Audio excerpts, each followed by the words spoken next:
Siç edhe e dini, është procedura e testimit operacional, procedurë të cilën Komisioni Qendror i Zgjedhjeve është i detyruar që ta respektojë në zbatim të ligjit, procedurë e cila i paraprin përdorimit të teknologjisë, konkretisht identifikimit elektronik të zgjedhësve. Besoj jeni familiarizuar edhe juve me këtë procedurë. Janë 3% të gjithë pajisjeve, të sasisë totale të pajisjeve të identifikimit elektronik që do të përdoren në rang vendi, rreth 150 sa pajisje, të cilat janë përzgjedhur me një procedurë rastësore dhe do t'i testohen të gjitha funksionalitetet. Pra, rasti normal, i zgjedhësit normal, i zgjedhësit që paraqitet për herë të dytë, të zgjedhësit që i mungojnë shenjat e gishtrimve dhe kështu me radhë. Në përfundim të kësaj procedure do të prodhohet një raport i cili është përcaktues pra për përdorimin e kësaj teknologjie në zgjedhjet e 11 majit. Zgjedhja Peliku, zgjedhjet e shkura ke pas probleme me faktin që pajisjet nuk kanë punuar, ju e dini që ishte numër relativisht i ndjeshëm, jo i madh, por i ndjeshëm. Çfarë masash keni marrë ju për ta shmangur të problem të radhë? Po, pas asaj procedure auditimi që neve kryem fill pas zgjedhjeve të 14 majit 2023 dhe identifikimit të shkakut të asaj problematike. Në fakt ishin problematika me dy natyra, janë marrë masat, të gjitha masat për masa shtesë, protokolle të shtuara për verifikimin, riverifikimin e pajisjeve përpara se të dalin nga kjo magazin për të drejtuar qendrave të votimit. Pra thotë ju keni kontrolluar që pajisjet funksionojnë që të gjitha, pra kjo është në sekutor. Në fakt duhet kryer procedura e testimit operacional sot.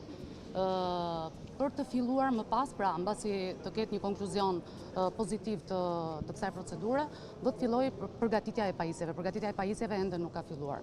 Dhe në këtë protokoll të përgatitjes së pajisjeve do të ketë, janë parashikuar hapa shtesë për verifikimin e çdo pajisjeje në mënyrë që të jemi të sigurt që nga momenti që del nga magazina për t'u drejtuar qendrave të votimit, të mos ketë probleme teknike. Sa është kosto e shtesë për këto zgjedhje, për këto rifreskime, riplotësime, ripërgatitje po themi të pajisjeve elektronike të identifikimit?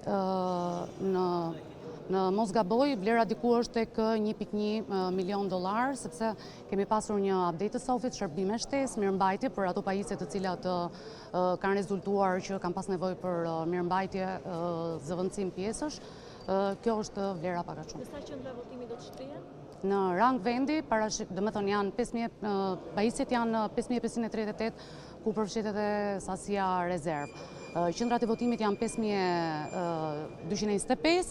Në momentin që flasim, sepse është edhe procedura e rekrutimit të operatorëve, pra duhet të kemi të mbuluar edhe çdo qendër votimi me operator, në momentin që flasim kemi 31 qendra votimi, për të cilat nuk ka pasur aplikime, nuk kemi mundur që të përzgjedhim operator. Shpresojmë që ndërkohë edhe në ditët që kanë mbetur të mbulojmë këto qendra. Megjithatë duhet të thonë që në krahasim me procedurat e mëparshme, ku kemi pasur një numër më të lartë të qendrave të votimit që para ditës së zgjedhjeve kemi ditur që nuk do të përdorej pajisja e identifikimit për shkak të mungesës së operatorit, për zgjedhjet e 1 majit kemi një situash numër më të ulët të këtyre qendrave që ngelen zbuluar.